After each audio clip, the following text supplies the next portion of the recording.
இன்னைக்கு நான் எப்படி சோலார் எக்லிப்ஸ் உருவாதுன்றதை இதை வச்சு செஞ்சு காட்ட போகிறேன்.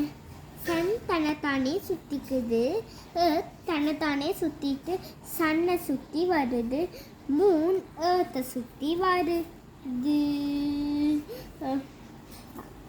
அப்போ மூன் இந்த மாதிரி சன்னுக்கும் ஏர்த்துக்கும் பக்கத்தில் போச்சுன்னா மூன் சன்லைட் வந்து மூனுக்கு வந்துடும், ஏர்த்துக்கு இல்லை மூனோட ஷேடோ விழுகும்.